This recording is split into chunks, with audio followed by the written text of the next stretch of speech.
All right, moving on to health news this morning. Spring allergies, as I know, are in full force. Coughing, sneezing, itchy eyes are just some of the symptoms you or your child may be experiencing during these changing seasons. Dr. Ted, a pediatric allergist from Helen DeVos Children's Hospital, is visiting with us today. Doc, you couldn't have come at a better time here to FOX17 Morning Mix. For days. I mean, for the past 2 years, my eye allergies, they kick up. But it can be the fall, it can be spring, but right now we're going to focus on springtime allergies. There's a difference? Oh yeah, so it depends on seasonally what is pollinating at the time. So right now we're in heavy tree pollen season, and grass pollen is starting to come out as well.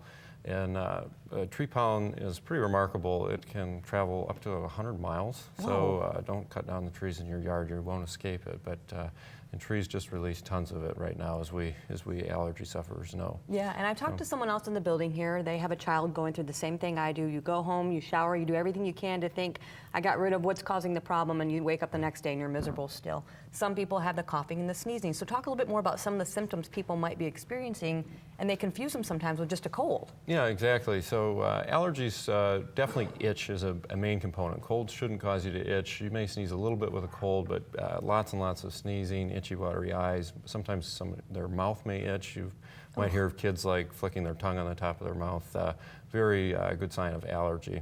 You'll still get the nasal congestion, the discharge, the pressure, itchy, watery eyes, but it can last much longer. You know, cold may get over in a few days, but allergies kind of just keep coming and coming and coming. Yeah, some people are saying, I've gone to the store, I have purchased just about everything. So are there treatment options out there, or is one of the things just basically good hygiene most of the time? Well, no, treatment should definitely be used if you're having symptoms. Over the counter, you can get oral antihistamines. There's short-acting ones that can make you a little bit sleepy, like Benadryl, or more longer-acting ones that shouldn't make you as sleepy, things like Zyrtec, Claritin, Allegra. And those are over the counter, so pretty easy to get. After that, there's nasal steroid sprays that are quite helpful. They're kind of like a topical, locally acting steroid to calm the allergic inflammation in the nose. And most of those are over the counter now too. And that should work for most people.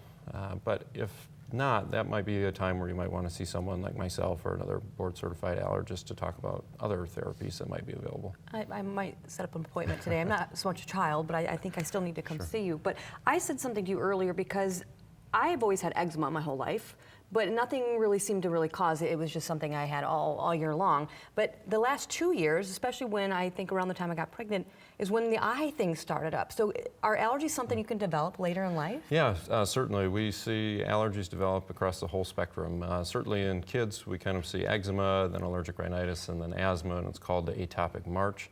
But truly, environmental allergy can happen at any time. Sometimes pregnancy makes it come out, and sometimes pregnancy makes it get better too.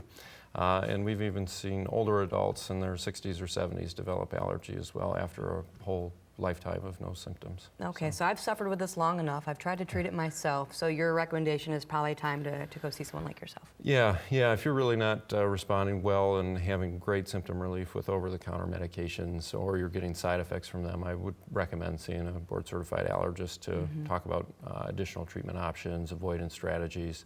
And then ultimately, there are things that we can do as allergists, like allergy shots for really refractory allergy symptoms that can be very helpful. Okay, sounds good. And right now, this is kind of the peak of the season, and soon enough, this should move on?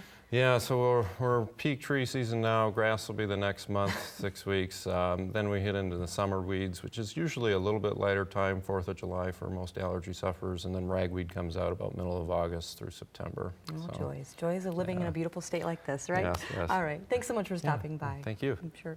Pediatric Allergy and Immunology is located at 35 Michigan Street Northeast in Suite 3003. That's in Grand Rapids, right downtown. You can call them 616-267-8150. Spectrum Health Medical Group Allergy and Immunology is at 3271 Clear Vista Court, Northeast Grand Rapids, Michigan.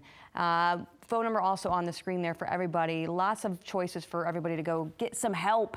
Go to helendevoschildrens.org/allergy and immunology. Thanks for stopping by. Thank you for having me.